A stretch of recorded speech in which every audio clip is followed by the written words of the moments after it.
16장 1절로 17장 18절까지 말씀인데요, 그 중에서 맨 앞과 뒤의 말씀 16장 1절로 4절 그리고 17장 14절로 18절까지 말씀을 봉독해 드리도록 하겠습니다.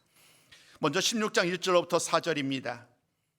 요셉 자손이 제비 뽑은 것은 여리고 샘 동쪽 곧 여리고 곁 요단으로부터 광야로 들어가 여리고로부터 베델 산지로 올라가고 베델에서부터 루스로 나아가 아렉 족속의 경계를 지나 아더롯에 이르고 서쪽으로 내려가서 야블렛 족속의 경계와 아래 베토론과 게세레까지 이르고 그 끝은 바다라. 요셉의 자손 므낫세와 에브라임이 그들의 기업을 받았더라. 17장 14절로 바로 말씀드립니다. 요셉 자손이 여호수아에게 말하여 이르되 여호와께서 지금까지 내게 복을 주심으로 내가 큰 민족이 되었거늘 당신이 나의 기업을 위하여 한 제비 한 분깃으로만 내게 주심은 어찌함이니까 하니 여호수아가 그들에게 이르되 내가 큰 민족이 되므로 에브라임 산지가 내게 너무 좁을진데 브리스 족속과 르바임 족속의 땅 살림에 올라가서 스스로 개척하라 하니라. 요셉 자손이 이르되 그 산지는 우리에게 넉넉하지도 못하고 골짜기 땅에 거주하는 모든 가나안 족속에게는 벳스안과 그 마을들에 거주하는 자이든지 이스라엘 골짜기에 거주하는 자이든지 다 철병거가 있나이다 하니 여호수아가 다시 요셉의 족속 곧 에브라임과 므낫세에게 말하여 이르되 너는 큰 민족이요 큰 권능이 있은즉 한 분깃만 가질 것이 아니라 그 산지도 내 것이 되리니 비록 살림이라도 내가 개척하라. 그 끝까지 내 것이 되리라. 가나안 족속이 비록 철병거를 가졌고 강할지라도 내가 능히 그를 쫓아내리라 하였더라. 아멘. 기도합니다. 사랑하는 하나님 아버지, 새로운 한 주간을 우리에게 주신 아버지 하나님, 매일매일 우리에게 주신 하루하루를 삶을 잘 감당해 주신 하나님께서 오늘 수요 기도를 통해서 우리를 주님의 전으로 불러주심에 감사를 드립니다. 이 시간 주 앞에 나와 기도하며 또 찬양하며 주의 말씀을 듣는 이 시간을 복되게 하여 주옵시고 아버지 하나님, 무엇보다도 이 시간을 통하여서 하나님의 풍성한 은혜를 받아 누리게 하여 주시옵소서.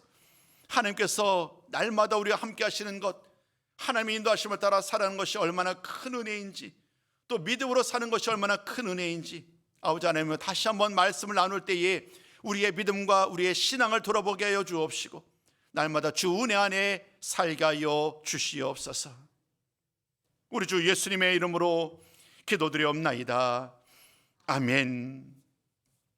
오늘 우리가 이제 함께 나누는 말씀은 요셉 자손에게 기업을 주는 그런 말씀이지요.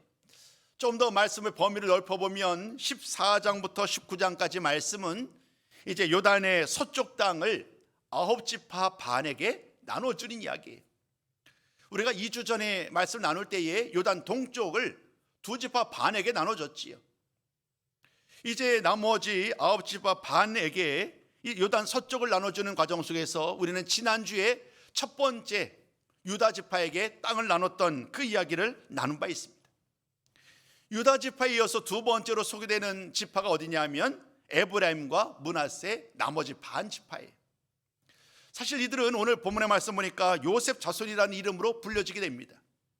여러분, 왜 그러냐면 이 에브라임과 므낫세, 또 므낫세와 에브라임은 요셉의 아들들이거든요. 요셉의 아들들인데 이 요셉에게는 두 분깃을 허락해요. 그러니까 레위 자손에게는 기업을 주지 않잖아요. 근데 그 레위 자손이 주는 기업을 누구에게 돌렸느냐 하면 이 요셉의 두 아들에게 돌린 거예요. 원래대로 하면 하나만 받아야 되는데 이 에브라임 따로 므낫세 따로, 그들에게는 두 배의 그런 지파를 물려받는 그런 은혜를 입었지요. 그 창세기 49장의 말씀이 야곱의 유언대로 주어졌던 모든 말씀이 여기까지 이르게 되었고, 모세를 통하여 또 여호수아를 통하여 이제 그 땅에 대한 지경과 또 각 땅을 분배를 받는 그런 이야기를 오늘 우리는 만나고 있는 거예요. 16장과 17장까지를 묶어서 말씀드리는데 16장은 에브라임 자손과 관련된 이야기, 그리고 17장은 므낫세 자손과 관련된 이야기입니다. 때로는 이 두 지파가 명확하게 분리된 두 지파의 이름으로도 불리지만 때로는 이렇게 불려요.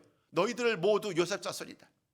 때로는 한 이름으로, 때로는 두 지파의 이름으로. 상황에 따라 다르지요. 오늘 말씀에도 마찬가지예요. 우리가 오늘 읽어드렸던 16장 1절부터 4절은요 따로 구분하지 않아요. 그냥 요셉 자손이다라는 이름으로 두 지파가 함께 부름을 받아요. 또 오늘 나눴던 17장 14절부터도 마찬가지예요. 요셉 자손이라는 이름으로 불리게 됩니다.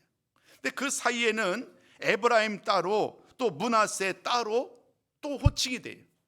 때로는 같이 때로는 다르게 이렇게 우리가 기억을 하게 되는 그 두 지파가 바로 오늘 우리가 나누고 있는 이 에브라임 지파와 므낫세 지파, 즉 요셉 자손입니다. 이 말씀들은 분배 이야기잖아요. 어떻게 분배될까? 그래서 오늘 말씀을 쭉 나누다가 지난주에도 그랬지만 우리가 지명을 잘 모르잖아요. 그죠? 대한민국의 지명도 여전히 헷갈리는데 이스라엘의 지명까지 외우는 것은 현실적으로 어려워요. 그래서 여러분들에게 그림을 통해서 설명드리는 것이 더 낫겠다 싶어서 지난주와 마찬가지로 오늘도 좀 그림을 준비하였습니다. 먼저 오늘 나누고 싶었던 말씀이 이제 에브라임 자손에 대한 이야기인데 여러분 보시기에 왼편보다는 아마 오른편 그림이 좀 더 쉽게 눈에 잘 들어오실 거예요. 맨 밑에서부터 보자고요. 맨 밑에 보면 유다 지파가 있죠. 그렇죠? 유다 지파. 유다 지파 있고 그 유다 지파의 사이에 유다의 국경상 안에 시므온 지파가 있어요. 좀만 위로 올라가 보자고. 유다의 지파의 위쪽으로 올라가 보면 베냐민 지파와 단 지파가 국경을 연하고 있어요. 그리고 베냐민과 단 지파 위쪽에 바로 오늘 우리가 나눌 에브라임 지파가 있는 거예요. 그렇죠? 그리고 에브라임 지파의 위쪽으로는 또 좀 이따 나눌 므낫세의 나머지 반 지파에 대한 지명이 그 경계가 이렇게 설명되고 있어요. 므낫세 지파의 위쪽으로는 이사갈과 스불론과 아셀이 국경을 연하고 있지요. 자, 똑같이 한번 보시자고. 이번에는요 오른쪽을 보세요. 오른쪽 아래를 보면 바다가 있는데 그것을 우리는 사해라고 그러죠. 사해. 위쪽에도 조그만 호수가 있는데 그것을 갈릴리 호수라고 그래요. 갈릴리 호수에서 사해로 이어지는 그 강이 있는데 그 강이 요단 강이에요. 요단 동편과 요단 서편. 요단 동편에 보면 세 지파가 있죠. 르우벤과 갓과 나머지 므낫세의 반 지파가 있는 거예요. 그래서 요단 동쪽은 이미 우리가 분배된 것을 지지난주에 나눈 바 있고 3주 전이네요. 갈렙의 이야기를 한번 전했으니까 3주 전에 나눴고 요단 동쪽에 대한 이야기를 이제 요단 서쪽에 대한 이야기를 지난주 유다 자손 그리고 이번 주 요셉 자손에 대한 이야기를 나누게 된 거예요. 자, 다음 그림 좀 부탁드릴게요. 자, 그러면 이제 그 다음이 뭐냐면 에브라임 지파에 대한 이야기를 나누려고 하는 거예요. 오늘 말씀을 보면 16장 5절부터 10절까지 말씀은 다양한 경계선, 남쪽으로 서쪽으로 북쪽으로 어떤 경계가 있는지 그 경계 안에는 어떤 도시들로 이어지는지를 쭉 설명을 해요. 아무리 우리가 그 말씀을 통해 이해하려도 현실적으로 좀 어려움이 있겠지요. 오늘 보세요. 왼편은 12지파에게 분배된 땅 중에서 녹색은 이 에브라임 지파에게 분배된 땅의 경계예요. 한번 보시는 것처럼 정말 좋은 위치죠. 에브라임은 산지에 다 좋은 위치에 에브라임이 분배를 받게 돼요. 그리고 여러분 보시기에 그 조그만 그림을 확대한 것이 오른쪽이에요. 오늘 나누게 되는 16장 5절로부터 10절까지 말씀 보면 그 남쪽의 경계가 이런 도시들, 예를 들면 윗벳홀은 아다롯, 아딸 이렇게 어려운 이름들이 등장하는 거예요. 그러니까 동서남북. 예를 들면 남쪽에서는 가장 동쪽에는 요단강으로부터 시작해서 서쪽으로는 지중해까지 이어지는 대까지 이어지는 그 경계선에서 위쪽의 도시들, 또 동쪽의 도시들, 또 서쪽으로 이어지는 도시들, 그런 많은 이야기들을 쭉 설명해 갑니다. 이제 그림을 좀 작게 보여주시면 되겠습니다. 이와 같은 이야기로 하나님께서는 제비를 뽑아서 에브라임 자손에게, 에브라임 지파에게 이와 같은 땅을 분배하였다. 이것을 기억하시면 돼요. 자, 그런데 오늘 제가 여러분들과 좀 더 말씀을 나누고 싶은 것은 뭐냐면 그 땅의 분배와 관련하여서 몇 가지 중요한 이야기들을 담고 있어요. 16장 나머지 1절부터 10절까지죠. 5절 이하 10절 말씀을 잘 보면 세 가지 중요한 우리가 놓치지 말아야 될 말씀들이 있는데, 그 첫 번째가 뭐냐면 에브라임 지파에게 이렇게 기업을 주었다는 거예요. 그들의 가족대로 기업을 받았다. 여러분, 그들의 가족대로 기업을 받았다는 말이 왜 중요할까요? 하나님이 말씀하셨거든요. 모세에게 인구 조사를 하여서 그 인구에 맞추어서 땅을 주라고요. 즉 인구가 많으면 많은 땅을 차지하는 거예요. 인구가 적으면 적은 땅을 차지하는 거예요. 그래야 맞지요. 인구가 많은데 만약에 좁은 땅을 차지하면 그 사람들이 얼마나 힘겹게 살겠어요. 좁은 땅에서 많은 사람이 먹어야 되니까. 그러니까 인구에 맞춰서 각 지역을 각 지파별로 땅을 나눠준 거예요. 오늘 에브라임 지파에 관련해서 뭐라고 이러냐? 가족대로 기업을 받았다. 하나님께서 말씀하신 대로 그들의 인원수대로 합당한 모습으로 제비를 뽑아서 하나님께서 그들에게 주신 그 말씀을 따라서 그 땅을 그들에게 주었다라는 것이 첫 번째. 모세 마음대로, 여호수아 마음대로, 너는 내가 좋아하니까 너는 좋은 땅 가져, 많이 가져라고 하지 않았다는 거예요. 철저하게 하나님 말씀 따라 모세도 여호수아도 똑같이 그 지파에게 인원에 맞추어서 또 제비를 뽑아서 땅을 분배했다라는 이 말씀이 첫 번째 말씀이에요. 두 번째 말씀이 중요한데, 두 번째 말씀은 또 이렇게 말을 합니다. 지금 에브라임 자손에게 땅을 분배를 했는데요, 그 말씀 읽다 보면 어떤 말이 있느냐면 므낫세 지파의 땅에서도 에브라임 자손에게 돌려진 땅들이 있었다라고 말을 해요. 이게 무슨 말이냐면, 우리는 지금 딱 이렇게 나라의 경계선이 있잖아요. 나라의 경계선이 있는데 우리는 뭐 지금이야 좀 이제 자유로워졌습니다만은 마음대로 우리는 중국을 갈 수 없었잖아요. 지금은 이제 자유롭게 갈 수 있어요. 비자가 없어도. 그러나 얼마 전만 해도 중국을 가려면 비자를 받아야 됐었지요. 완전히 다른 나라니까. 그런데 조선 이 말씀은 에브라임과 므낫세가 두 지파로 땅을 분배를 받았지만, 기업으로 받았지만 여전히 둘 사이에 밀접한 관계를 맺고 있다는 것을 보여주는 거예요. 그러니까 남이 아닌 거죠.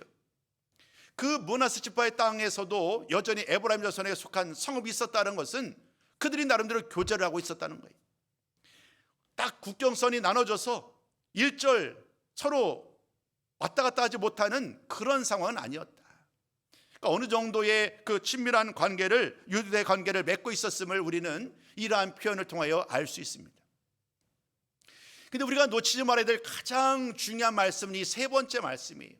자, 우리 한번 세 번째 말씀의 제목도 제가 붙여봤는데요, 같이 한번 이 말씀 읽어보았으면 좋겠어요. 자, 읽어봅니다. 시작.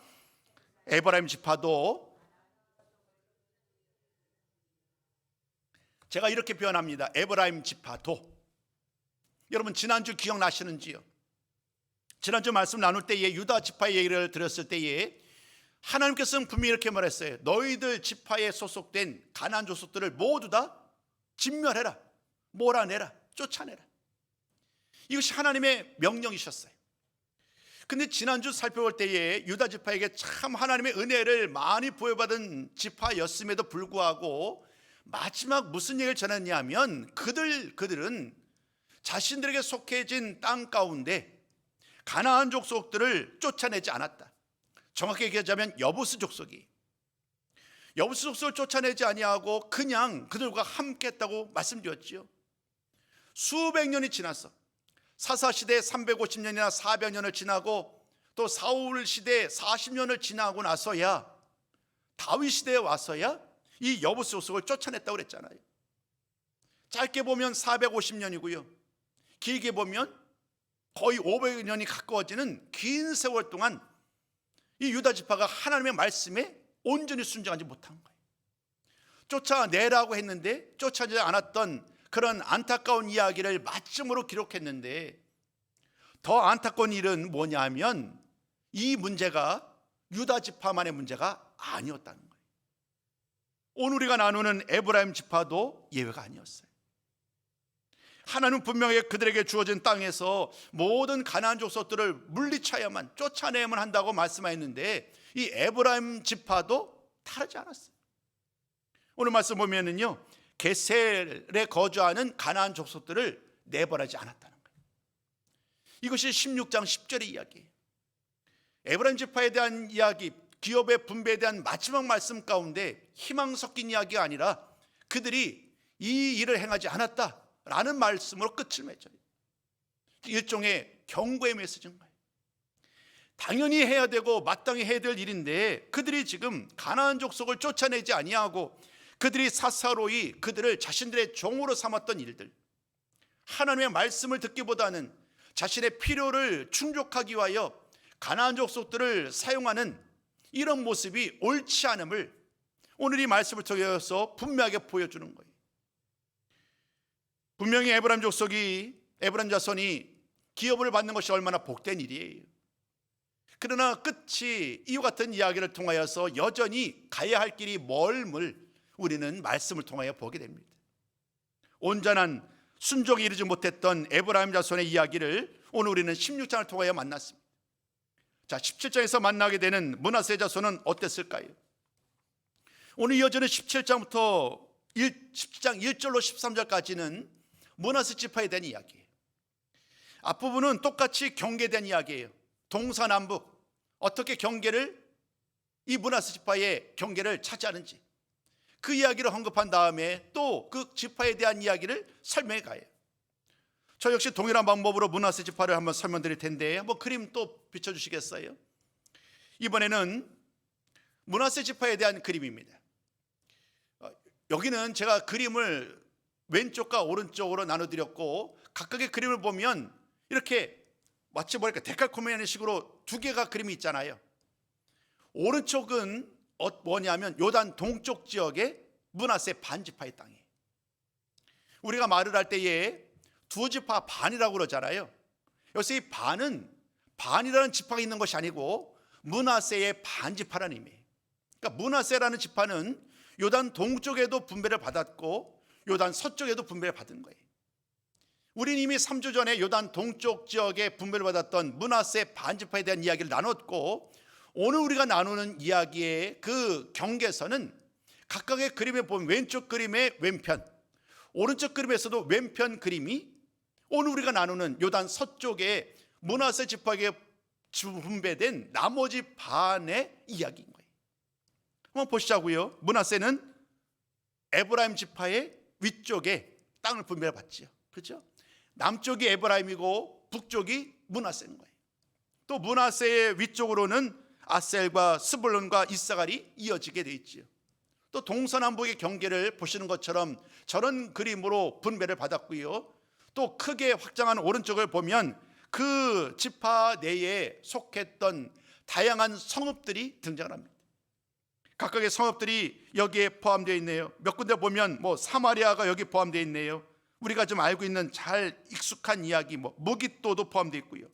또 그리심산과 에발산, 이런 이름들은 우리가 좀 낯설지 않지요. 이런 곳들이 바로 이 므낫세 지파에게 분배된 그 기업의 안에 있었고 그 중에 성읍이었다라는 것을 오늘 17장 1절부터 쭉 설명해 가는 거예요. 그것을 오늘 저는 여러분들에게 좀 더 이해하기 쉽도록 그림으로 설명을 드린 것입니다. 이제는 다 됐습니다. 이제 그림 설명은 다 됐고요.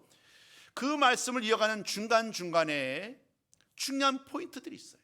놓치지 말아야 할 포인트가 뭐냐면 똑같은 이야기, 조금 전에 나눴던 이 에브라임 지파와 이 므낫세 지파에게 똑같은 이야기를 하는데 첫 번째 어떤 얘기냐면 이 므낫세에 소유된 땅이 있을 거 아니에요? 우리가 좀 전에 보았던 것처럼. 그런데 므낫세에 속했던 땅 성읍이 그 기업만이 아닌 위쪽에 있었던 또 다른 지파 있죠. 아셀, 그리고 므낫세, 이사갈, 이런 지역에도 이 므낫세 지파에게 속한 성읍이 있었다고 말을 합니다. 앞서 이야기랑 똑같은 거예요. 에브라임 지파에게 속했던 땅이 있는데 그 중에서 일부분은 므낫세 지파에 속한 땅이 있었어요. 똑같은 방법이 이번에는 반대로 므낫세에게도 똑같이 말이 허락돼요. 므낫세 자손에 허락된 그 지경을 우리가 살펴보았잖아요. 그것은 그들에게 주어진 땅이에요.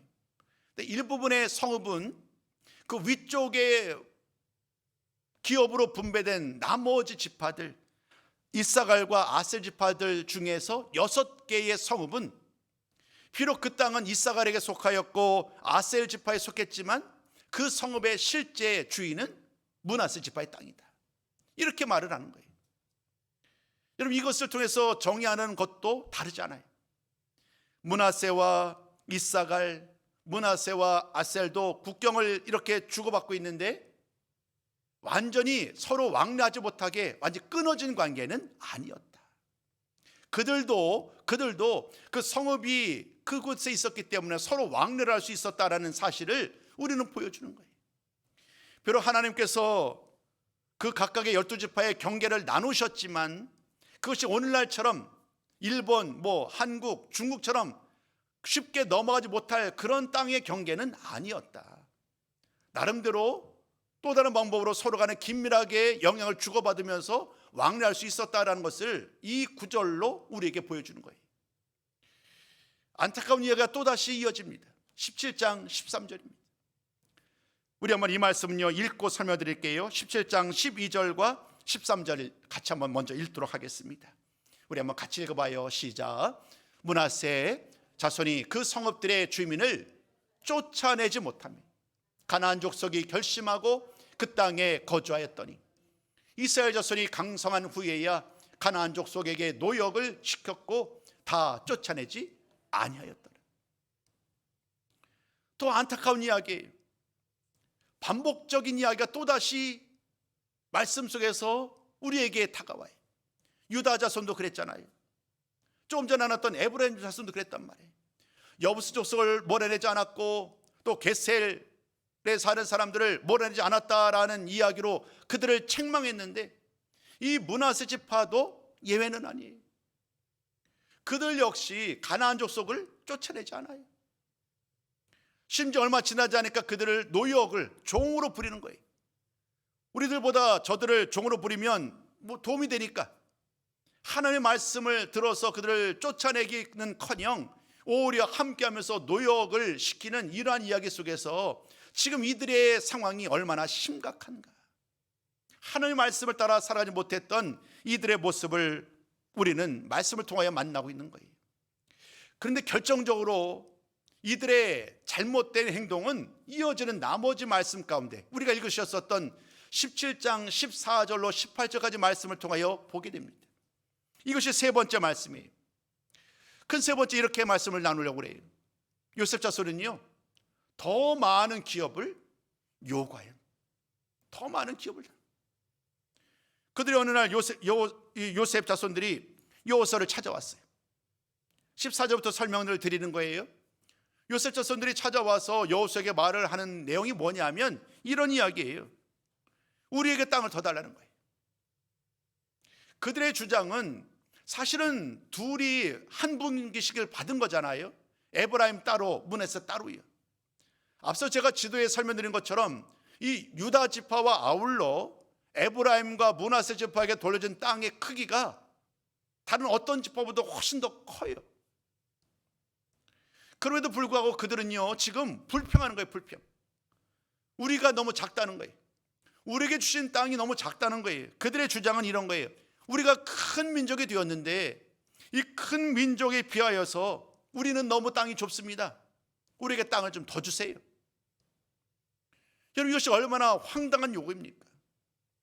여호수아가 혹은 모세가 좋은 관계 때문에 주고 말고의 이야기로 이 과정이 이어온 것이 아니잖아요. 하나님께서 주신 명령을 따라서 더군다나 제비를 뽑아서 주셨던 그 결과를 이들이 인정하지 않는 거예요. 이들은 말을 합니다. 우리가 큰 민족이 되었으니까 더 많은 땅 우리에게 주셔야 된다. 여호수아가 이렇게 대답합니다. 알겠다. 그 대신 다른 땅의 기업, 다른 기업의 땅이 아닌 너희들에게 주어진 그 산림지대, 그 산림지대를 올라가서 스스로 개간해라. 아직도 너희 지파들 땅 안에는 아직도 정복하지 못하고 개간하지 못한 많은 땅이 있는데 다른 지파에게 더 땅을 요구하기 이전에 너희들이 아직 정복하지 않은 너희 경계 안에 있는 그 땅을 정복하는 것이 옳지 않느냐. 빨리 살림지대에 올라가서 스스로 개간을 하라라고 명령합니다. 그러면 그 땅이 늘어나는 거잖아요. 나에게 주어져 있지만 경계적으로는 그러나 아직 나의 땅이 아닌 그곳을 올라가서 가나안 족속을 물리치면 되는 거니까요. 그런데 그들은요, 안타깝게도 또 이렇게 말을 합니다. 그럴 수 없다는 거예요. 그 이유가 이와 같습니다. 그 산지는요, 좋지 않다는 거예요. 좋지 않다. 기름진 땅도 아니고 좋은 땅도 아니니 그 산지는 우리에게 도움이 안 된다. 또 두 번째 이렇게 얘기를 합니다. 지금 그곳에 있는 가나안 족속들은 모두 다 철병거로 무장을 하고 있어서 우리가 그들을 물리칠 수 없다. 여러분, 이제까지 살펴본 말씀을 우리가 기억하잖아요. 무언가 잘못됐지요. 이들의 말과 이들의 행동이 무언가 문제가 있는 거예요. 하나님께서 주셨던 분명한 것은 그 땅을 기업으로 주었고 그 안에 여전히 정복할 땅이 남아있으니 그들이 멈추지 말고 계속 싸워서 모든 가나안 족속을 물리치라는 것이 하나님의 명령이었잖아요. 그런데 그들은 지금 그렇게 하지 않겠다는 거예요. 내 경계에 들어있는 가나안 족속은 강하니까 철병거니까 우리가 물리칠 수 없다라는 이 말은 우리들로 하여금 옛날 생각을 떠올리게 하는 거예요. 과거에 10명의 정통군이 말했던 가나안 땅을 우리가 정복할 수 없다라는 말씀도 떠오르고, 또 반대로 바로 얼마 전이었죠. 2주 전에 우리가 나눴던 갈렙의 그 이야기를 떠올리게 돼요. 여러분, 갈렙 이야기 잠깐 좀 할까요? 시간이 좀 지나가더라도요. 여러분, 갈렙의 나이가 85세였잖아요. 그가 여호수아에 나와서 명령했던 거 기억나시죠? 우리가 찬양 자주 부르잖아요. 이 산지를 내게 주옵소서. 내가 비록 나이가 많지만 이 산지를 주시면 내가 그들을 물리칠 수 있습니다. 헤브론에 남아있는 가나안 족속들을 내가 물리칠 수 있으니 하나님 이 땅을 저에게 주세요. 그는 믿음으로 순종하면서 이 땅을 주면 내가 나와 싸울 것이고 하나님이 그 싸움 가운데서 나를 홀로 두지 않을 것임을 그는 확신하잖아요. 그 갈렙의 신앙과 믿음의 이야기, 근데 오늘 우리가 나눴던 이 요셉 자손들의 이 모습은요, 완전히 다른 거예요. 그들은요, 두려워합니다. 철병거가 있으니 우리는 그들을 물리칠 수 없다고 말을 합니다. 이 산지를 내게 달라고 말을 하면서 정작 그 산지는 우리에게 도움이 되지 않는다라고 말을 합니다. 아주 철저하게 대조라는 거예요. 갈렙을 통하여 또 믿음으로 순종했던 많은 사람들을 통하여 오늘 그들의 모습이 어떠한 건지, 결국 이 말씀을 깊게 묵상하다 보면 어떤 결론에 이르게 되느냐 하면 이 모든 문제의 원인은 잘못된 믿음에 있었다는 것을 가장 중요하게 알려주고 있는 거예요.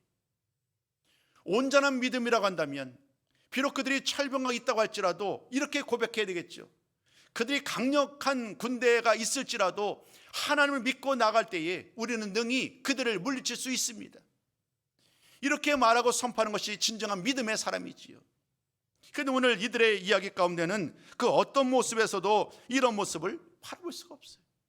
오히려 이기적인 것만 가득한 거예요. 땅을 더 달라. 저들의 땅을 우리에게 달라는 거죠. 우리가 큰 민족을 이루었는데 우리의 땅이 좁으니 다른 사람들의 땅을 달라라는 아주 지극히 이기적인 그런 모습만이 오늘 본문에 등장하고, 또 잘못된 믿음 가운데 하나님을 두려워해야 하는데, 하나님을 경외해야 되는데 오히려 저 이방 족속, 철병거를 갖고 있는 가나안 족속들을 두려워하는 이런 모습을 보게 되는 거예요. 오늘 16장 10절 그리고 17장 10절 말씀, 13절 말씀, 이런 모든 말씀을 통하여서 주시는 그 마지막 이야기는 희망적이지 않아요.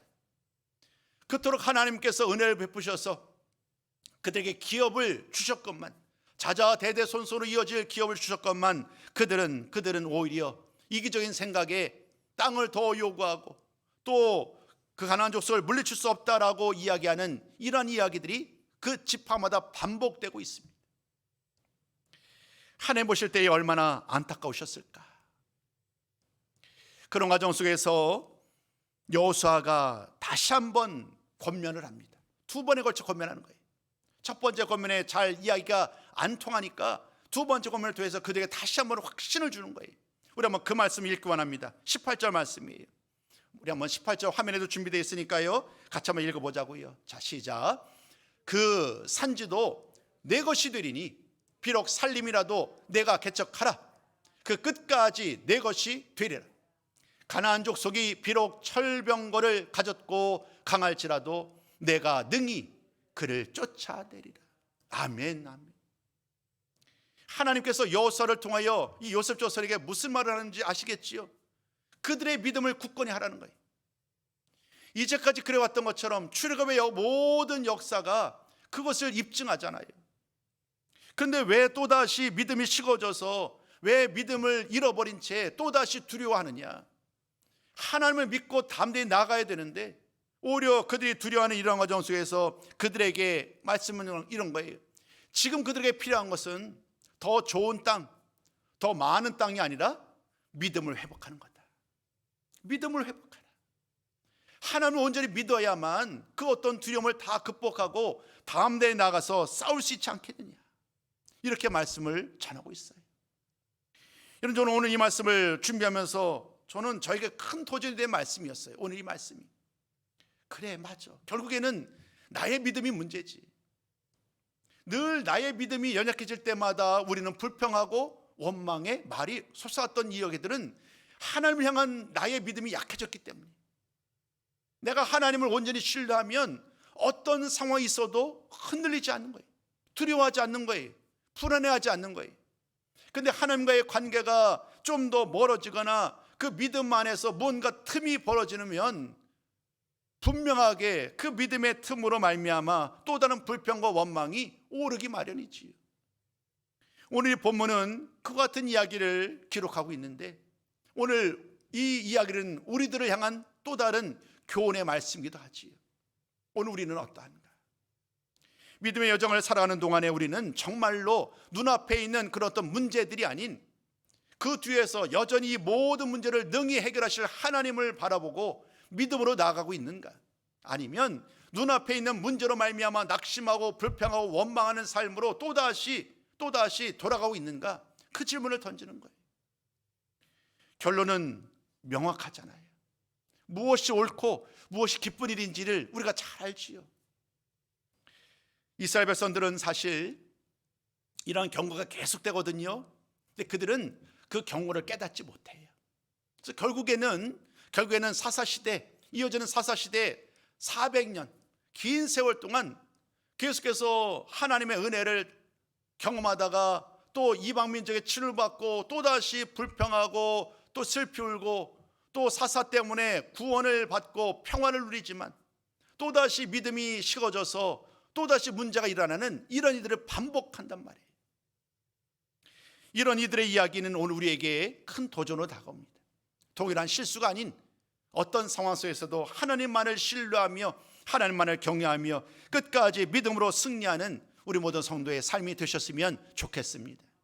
여러분, 우리 하나님을 믿을 때에 우리 하나님께서 길을 내시는 거예요.